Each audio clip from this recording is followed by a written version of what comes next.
ജനിച്ച് 5 ദിവസമായ കുഞ്ഞിനെ കൊന്ന് യുവതിയുടെ കാമുകന്റെ വീട്ടുവളപ്പിൽ കുഴിച്ചിട്ടതിന് പിന്നിലെ ഗൂഢാലോചന പുറത്ത്. പ്രസവിച്ച സ്ത്രീയെയും കാമുകനെയും പോലീസ് അറസ്റ്റ് ചെയ്തിരുന്നു. ചേന്നം പള്ളിപ്പുറം ഗ്രാമപഞ്ചായത്ത് 17-ാം വാർഡ് പല്ലുവേലി കായ്പുറം വീട്ടിൽ ആശ, കാമുകൻ പല്ലുവേലി പണിക്കാശ്ശേരി റോഡിൽ രാജേഷ് ഭവനത്തിൽ രതീഷ് എന്നിവരാണ് അറസ്റ്റിലായത്. ചോദ്യം ചെയ്യലിലാണ് വിശദാംശം പുറത്തുവന്നത്. കാമുകനാണ് കുട്ടിയെ കൊന്നത്. Cherthala DYSP KV Benny, inspector G Arun, SI KP Anilkumar എന്നിവരുടെ നേതൃത്വത്തിലാണ് കേസ് അന്വേഷിക്കുന്നത്. ആശയിൽ നിന്ന് രതീഷ് കുഞ്ഞിനെ ഏറ്റുവാങ്ങി വീട്ടിലേക്ക് കൊണ്ടുപോയി ശ്വാസം മുട്ടിച്ച് കൊലപ്പെടുത്തുകയായിരുന്നെന്ന് പോലീസ് പറഞ്ഞു. ചേർത്തലയിലെ സ്വകാര്യ ആശുപത്രിയിൽ ആശയുടെ പ്രസവം. ഭർത്താവിനും അടുത്ത ബന്ധുക്കൾക്കും ഇക്കാര്യം അറിയാമായിരുന്നുവെന്ന് പോലീസ് പറഞ്ഞു. കുട്ടിയെ നോക്കാനാകില്ലെന്നും അതുമായി വീട്ടിൽ വരരുതെന്നും ഭർത്താവ് യുവതിക്ക് നിർദ്ദേശം നൽകിയിരുന്നു. വിവാഹേതര ബന്ധത്തിൽ കുഞ്ഞായതിനാൽ ഇവരാരും സഹകരിച്ചിരുന്നില്ല.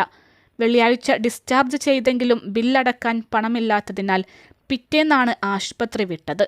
അപ്പോൾ കുഞ്ഞ് ഒപ്പമുണ്ടായിരുന്നെന്ന് ആശുപത്രി അധികൃതർ പറഞ്ഞു. വീട്ടിലേക്ക് പോകും വഴി കുട്ടിയെ രതീഷിന് കൈമാറി. നവജാത ശിശുവിനെ കൊലപ്പെടുത്തിയെന്ന സൂചന ലഭിച്ചതോടെ ആശയുടെ ആൺസുഹൃത്ത് രതീഷിന്റെ വീട് പരിശോധിക്കാൻ പോലീസ് തീരുമാനിച്ചത് നിർണായകമായി. ഇതാണ് വസ്തുത പുറത്തെത്തിച്ചത്. ഓഗസ്റ്റ് 26-ന് ജനിച്ച കുഞ്ഞിനെ 31-ന് ശ്വാസം മുട്ടിച്ച് കൊല്ലുകയായിരുന്നുവെന്ന് പോലീസ് പറഞ്ഞു. മൃതദേഹം തിങ്കളാഴ്ച വൈകുന്നേരം 6-ഓടെ രതീഷിന്റെ വീട്ടിനുള്ളിലെ ശൗചാലയത്തിൽ നിന്ന് കണ്ടെടുത്തു. ആദ്യം ഇയാളുടെ വീട്ടുവളപ്പിൽ കുഴിച്ചിടുകയായിരുന്നു. സംഭവം പുറത്തറിഞ്ഞതോടെ തിങ്കളാഴ്ച ഉച്ചയോടെ പുറത്തെടുത്ത് ശൗചാലയത്തിൽ കത്തിക്കാൻ രതീഷ് ശ്രമിച്ചെങ്കിലും നടന്നില്ല. അറസ്റ്റിലായ ഇരുവരും വിവാഹിതരാണ്. ആശയ്ക്ക് 2 മക്കളും രതീഷിന് ഒരു കുട്ടിയുമുണ്ട്. കല്ലറ മുണ്ടാർ സ്വദേശിനിയായ ആശയുടെ ഭർത്താവ് പല്ലുവേലി സ്വദേശിയാണ്. ആശയുടെ അകന്ന ബന്ധുവാണ് രതീഷ്. ചേർത്തലയിലെ സ്വകാര്യ ആശുപത്രിയിലായിരുന്നു കുഞ്ഞ് ജനിച്ചത്. 25-നാണ് സ്ത്രീയെ ആശുപത്രിയിൽ പ്രവേശിപ്പിച്ചത്. 26-ന് ശസ്ത്രക്രിയയിലൂടെ ആൺകുഞ്ഞിന് ജന്മം നൽകി. ഇവിടെ മനോജ് എന്ന പേര് നൽകി രതീഷാണ് കൂടെ നിന്നത്.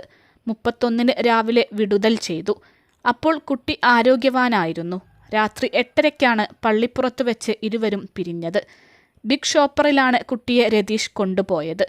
അതുവരെ ജീവനുണ്ടായിരുന്നുവെന്ന് പോലീസ് പറഞ്ഞു. അതിനുശേഷമാണ് കൊല നടത്തിയത്. ഭർത്തൃവീട്ടിലായിരുന്ന ആശ 8-ാം മാസം മുതൽ ആരോഗ്യ പ്രവർത്തകരുടെയും ആശമാരുടെയും നിരീക്ഷണത്തിലായിരുന്നു. എന്നാൽ ഗർഭിണിയാണെന്ന് ദമ്പതിമാർ സമ്മതിച്ചിരുന്നില്ല.